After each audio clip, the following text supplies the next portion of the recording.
दोपहर 11:56 पर धरती अचानक कांपने लगी। 7.8 तीव्रता का भूकंप, इतना शक्तिशाली कि उसका कंपन भारत, तिब्बत और बांग्लादेश तक महसूस किया गया। और सिर्फ कुछ सेकंड्स के अंदर ही सैकड़ों साल पुराने महल, ऐतिहासिक स्तूप, प्राचीन इमारतें सब मलबे में बदल गईं। 9,000 से ज्यादा लोगों ने अपनी जान गंवाई।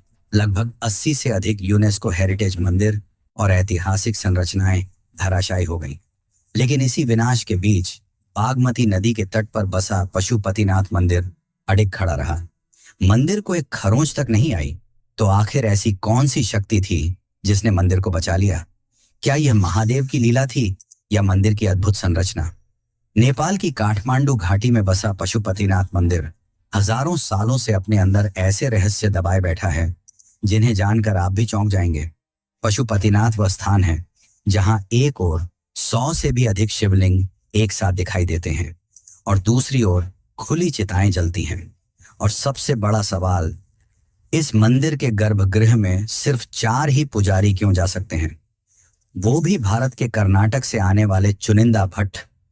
आखिर ऐसा कौन सा रहस्य है जिसे सिर्फ वही देख सकते हैं और बाकी दुनिया से छुपा कर रखा गया है? यहाँ का शिवलिंग शिव के बाकी लिंगों से बिल्कुल अलग है, क्योंकि यहाँ का शिवलिंग मुखलिंग है, यानी शिवलिंग के 4 चेहरे हैं जो चारों दिशाओं की ओर देखते हैं। लेकिन प्राचीन तांत्रिक ग्रंथों के अनुसार इसका एक 5वां चेहरा भी है जिसे कोई साधारण मनुष्य नहीं देख सकता। यह चेहरा केवल तांत्रिकों को दिखाई देता है। यहाँ की बागमती नदी को नेपाल की गंगा कहा जाता है। लोग मानते हैं कि इसके पवित्र जल में स्नान करने से व्यक्ति के जन्मों के पाप समाप्त हो जाते हैं। लेकिन क्यों इस नदी के किनारे होने वाले अंतिम संस्कार को मोक्ष का द्वार कहा गया है? और क्या वजह है कि यहाँ मरने को जीवन का सबसे बड़ा सौभाग्य माना जाता है?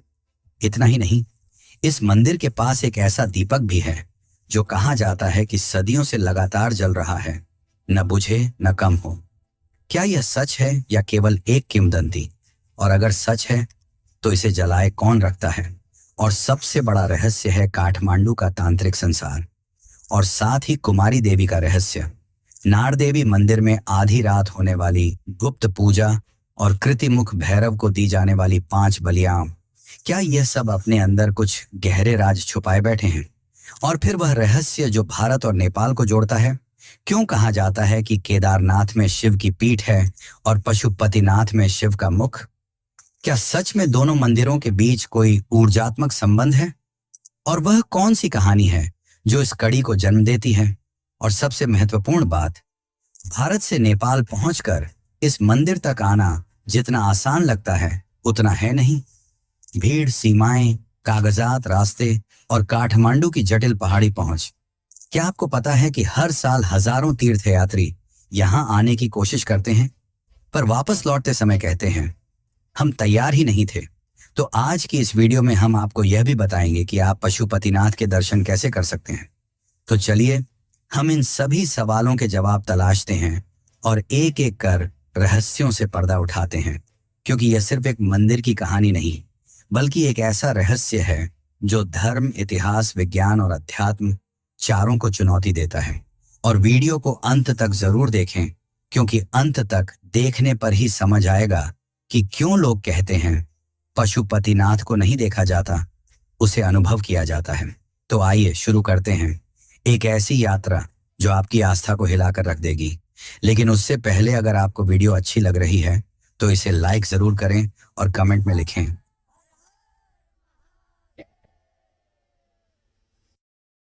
नेपाल की काठमांडू घाटी, जहां कभी पूरा इलाका एक विशाल सरोवर था और कहा जाता है कि उस गहरे जल में केवल नाग ही बसते थे।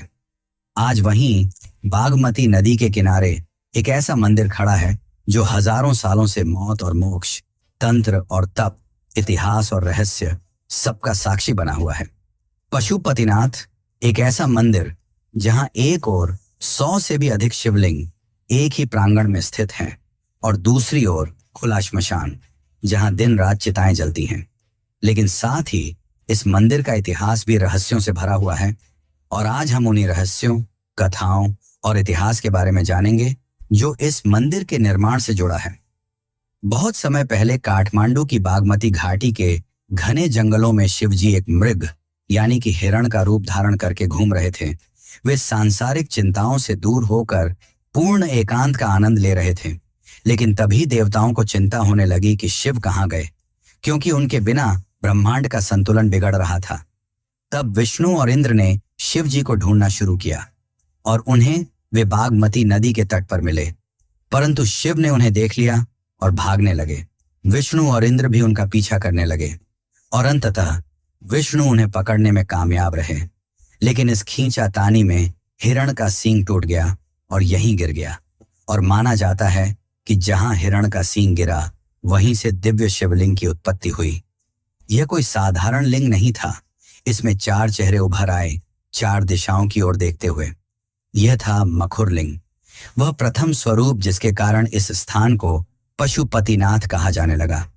शिव ने मृग रूप धारण इसलिए किया क्योंकि मृग एक पशु है और शिव सभी पशुओं के स्वामी, इसलिए इस स्थान का नाम पड़ा पशुपतिनाथ, यानी कि पशुओं का नाथ। वैसे मित्रों, ये तो हो गई शिवलिंग की उत्पत्ति की कथा। लेकिन क्या आपको पता है इस मंदिर का निर्माण किसने कराया? इसे लेकर एक कथा मिलती है राजा पशुप्रेक्ष की। कहा जाता है कि राजा पशुप्रेक्षा शिवजी के बहुत बड़े भक्त थे और एक दिन वे शिव भक्ति में लीन काठमांडू के जंगलों में ध्यान कर रहे थे और तभी वहां शिवजी भी हिरण के रूप में विचरण कर रहे थे। वे पशुप्रेक्षा की शिव भक्ति से प्रसन्न हुए और उनके पास जाकर अपना असली रूप धारण किया और कहा, हे वरेयम पुत्र, मैं तुम्हारी भक्ति से प्रसन्न हूं, मांगो, क्या वर मांगना चाहते हो? पशुप्रेक्षा ने करुणा भरे स्वर में कहा, प्रभु, मुझ जैसे साधारण मनुष्य को आपने दर्शन दिए, इससे बड़ा वरदान मेरे लिए और क्या हो सकता है। परंतु फिर भी यदि आप मुझे कुछ देना चाहते हैं तो कृपया करके आप इस धरती पर भी सदा के लिए विराजमान हो जाएं, ताकि आपके चरणों का सौभाग्य इस धरती को युगों युगों तक मिलता रहे। शिव मुस्कुराए और कहा, तथास्तु पुत्र। इन सब के बाद काठमांडू की धरती पर शिव का एक लिंग प्रकट हुआ जो मखड़ लिंग था। 4 दिशाएं, 4 तत्व, 4 पुरुषार्थ, धर्म, अर्थ, काम, मोक्ष और ऊपर की ओर अदृश्य 5वां मुख, ब्रह्म स्वरूप। राजा समझ गए कि यह शिव का वही स्वरूप है जो ब्रह्मांड के संतुलन का प्रतीक है। उन्होंने उसी समय संकल्प लिया कि इस स्थल पर एक भव्य मंदिर बनाया जाएगा और वहीं से शुरू हुआ पशुपतिनाथ मंदिर की स्थापना का वास्तविक अध्याय। लेकिन यह अध्याय यहीं समाप्त नहीं होता। इसके निर्माण का असली अध्याय तो अब शुरू होगा। असली इतिहास, असली रहस्य। तो चलिए जानते हैं इसके निर्माण का इतिहास।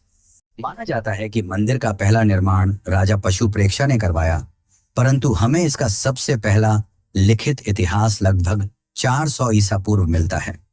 यह वह समय था जब आज का नेपाल छोटे छोटे जनजातीय गणों और प्राचीन राज्यों में विभाजित था और बागमती नदी के किनारे तांत्रिक साधना तथा शिव पूजा दोनों एक साथ विकसित हो रहे थे।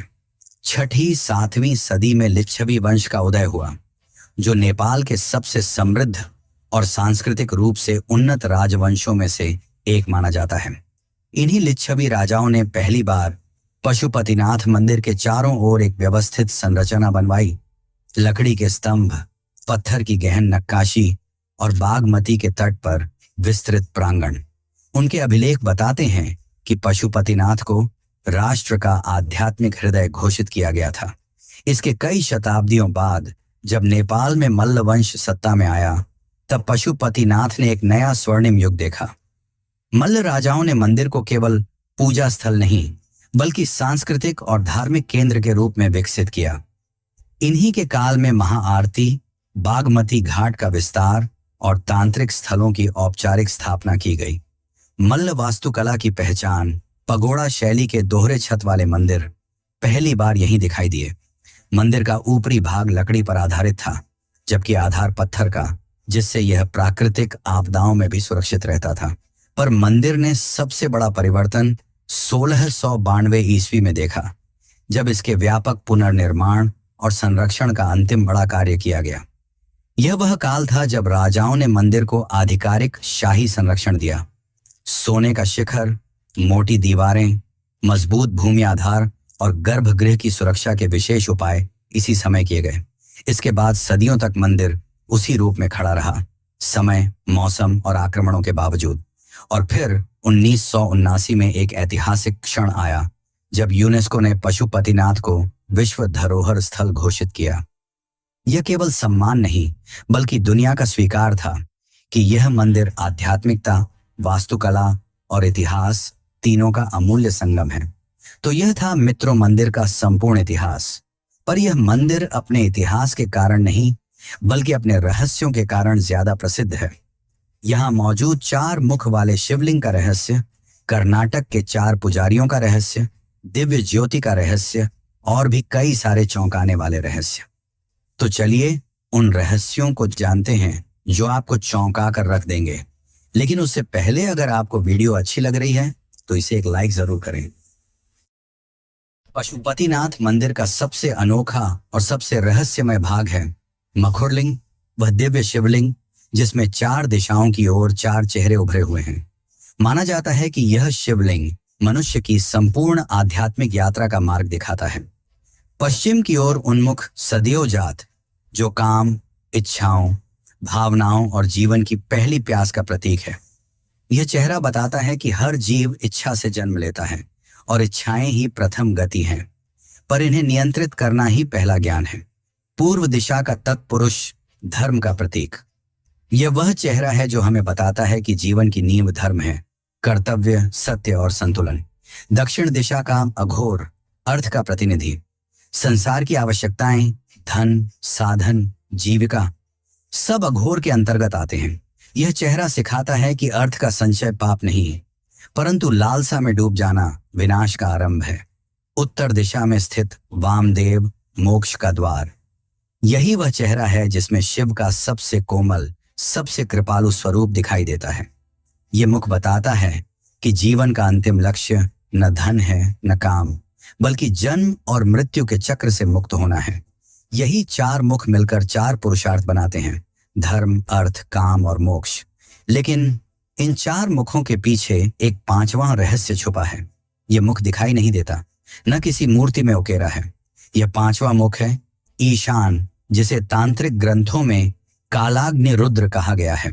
माना जाता है कि यह केवल उन साधकों को दिखाई देता है जो उन्नत तंत्र ज्ञान, मंत्र साधना और गहन तप के मार्ग पर आगे बढ़ चुके हों। कुछ साधकों का कहना है कि अमावस्या की रात मंदिर के भीतर से एक तेज प्रकाश प्रकट होता है और वही 5वां मुख है। लेकिन आम इंसानों के लिए तो यहाँ केवल शिव के 4 मुख हैं और इन्हीं 4 मुख की पूजा के लिए विशेष कर्नाटक के 4 भट्ट पुजारियों को नियुक्त किया जाता है। माना जाता है कि इस शिवलिंग की पूजा केवल वही कर सकते हैं जिसके भीतर तप, त्याग और वंशगत पवित्रता का अंश हो, और इसलिए विशेष दक्षिण भारत के ब्राह्मण भट्टों द्वारा ही यह पूजा की जाती है, क्योंकि माना जाता है कि इन पुजारियों की वंशावली में पीढ़ियों से कठोर वैदिक शिक्षा, तांत्रिक ज्ञान और शैवागम सिद्धांतों का अध्ययन चलता आ रहा है। दूसरा, इससे भी बड़ा रहस्य तो यह है कि मंदिर में मौजूद शिवलिंग को इन 4 पुजारियों के अलावा किसी और को छूने की अनुमति नहीं है। माना जाता है कि इसकी ऊर्जा इतनी ज्यादा है कि कोई आम इंसान इसे सहन नहीं कर सकता। इसी कारण केवल यही 4 पुजारी यहाँ पूजा करते हैं। साथ ही मंदिर में गैर हिंदुओं का प्रवेश वर्जित है। वैसे यहाँ एक और चीज है जो लोगों को प्रभावित करती है, वह है दिव्य ज्योति। मंदिर के गर्भगृह से थोड़ी दूर पर एक छोटी सी जगह है जहां न तो कोई बड़ी इमारत है और न ही कोई मंदिर, बस एक छोटा सा कक्ष जिसके भीतर दशकों से एक ज्योति जलती आ रही है, जिसे अखंड ज्योति कहा जाता है। यह ज्योति यहाँ हजारों सालों से जल रही है और निरंतर जलती रहती है। न मौसम और न ही युग इस ज्योति को बुझा पाए। लोगों का मानना है कि यह ज्योति लिच्छवी काल में मंदिर के निर्माण के समय जलाई गई थी। वहीं कुछ लोगों का मानना है कि इस ज्योति को राजा पशु प्रेक्षा ने जलाया था, परंतु इस ज्योति का असली इतिहास या रहस्य आज तक किसी को नहीं पता। वैसे मित्रों, पशुपतिनाथ के इतने सारे रहस्यों को जानकर आपका भी पशुपतिनाथ के दर्शन करने का मन जरूर कर रहा होगा। तो हम आपको ले चलेंगे इसके दर्शन के लिए, बताएंगे शुरू से लेकर अंत तक की प्रक्रिया। लेकिन उससे पहले हम यहाँ होने वाली तांत्रिक परंपराओं के बारे में बताते हैं जो आपका जानना जरूरी है, क्योंकि यहाँ होने वाली तांत्रिक परंपराएं आपको चौंका कर रख देंगी। काठमांडू हिमालय की गोद में बसा एक ऐसा शहर जिसमें जितना आस्था का प्रकाश है उतनी ही गहराई में छाया का अंधकार भी मौजूद है। जहां मंदिरों की घंटियां बजती हैं वहीं गुप्त कक्षों में प्राचीन तांत्रिक अनुष्ठान भी होते हैं। और इस संपूर्ण रहस्यमय संसार का केंद्र पशुपतिनाथ।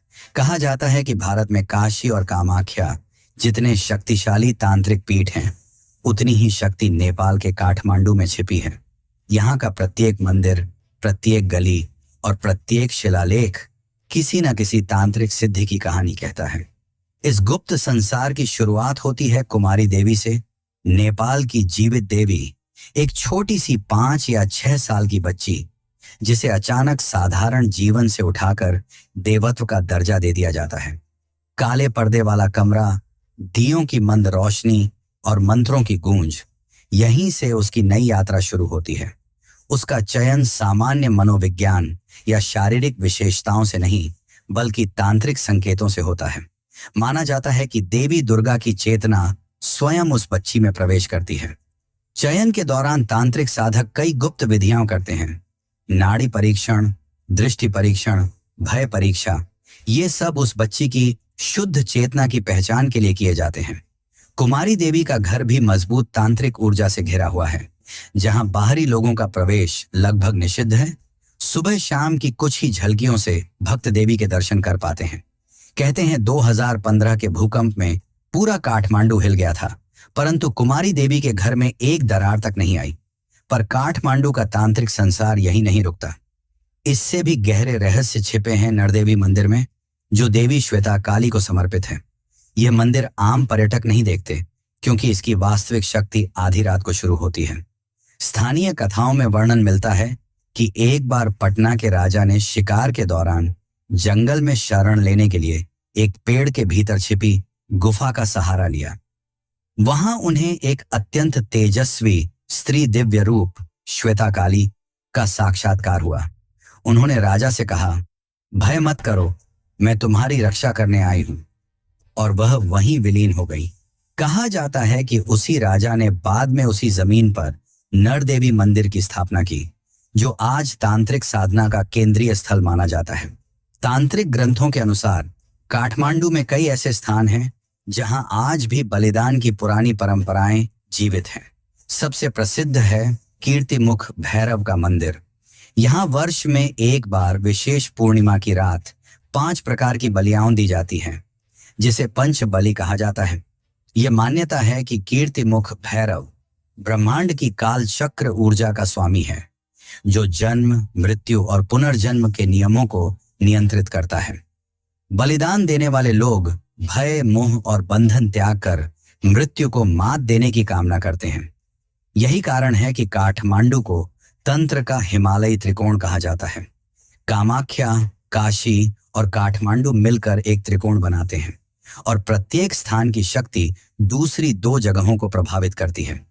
और इस पूरे शक्ति वलय का सबसे महत्वपूर्ण केंद्र है पशुपतिनाथ, क्योंकि तांत्रिक मान्यता कहती है जहां मृत्यु का वास हो वहीं मुक्ति का द्वार खुलता है। और पशुपतिनाथ में मृत्यु और जीवन दोनों एक ही प्रांगण में उपस्थित हैं।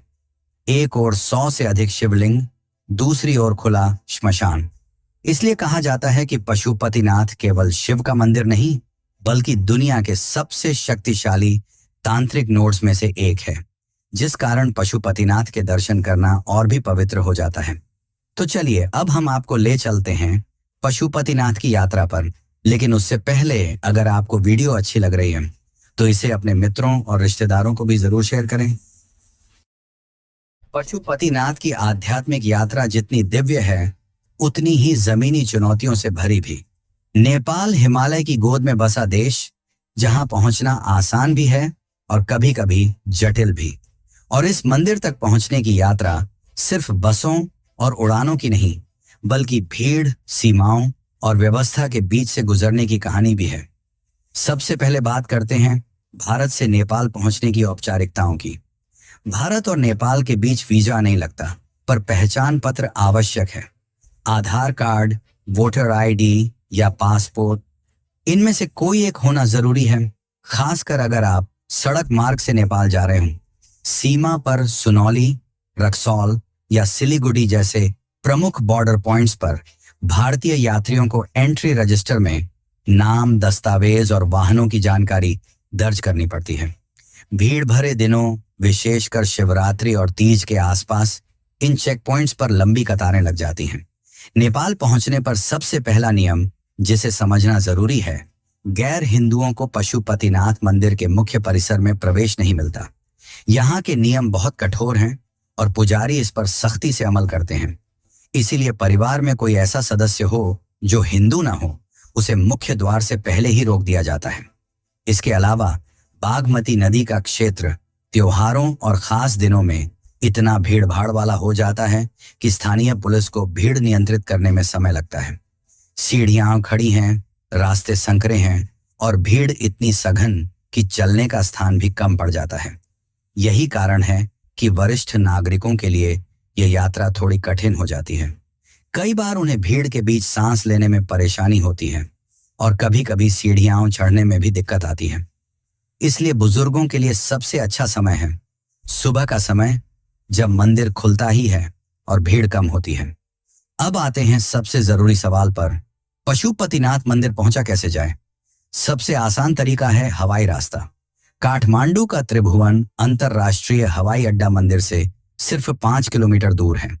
हवाई अड्डे से टैक्सी या राइड शेयरिंग से 10 से 15 मिनट में सीधे मंदिर परिसर तक पहुंचा जा सकता है। यही कारण है कि कई भारतीय यात्री हवाई मार्ग को सबसे सुविधाजनक मानते हैं। लेकिन अगर आप सड़क से जाना चाहते हैं तो बॉर्डर क्रॉस करना पड़ेगा। भारत से सड़क मार्ग पर 3 सबसे लोकप्रिय बॉर्डर हैं। पहला सुनौली, दूसरा बन्नू, तीसरा अमृतसर। भैरहवा फिर काठमांडू, दूसरा रक्सौल, बीरगंज फिर काठमांडू और तीसरा सिलीगुड़ी, काकरभिट्टा फिर काठमांडू। रक्सौल बीरगंज मार्ग सबसे व्यस्त है, जबकि सुनौली का मार्ग सबसे अधिक उपयोग किया जाता है।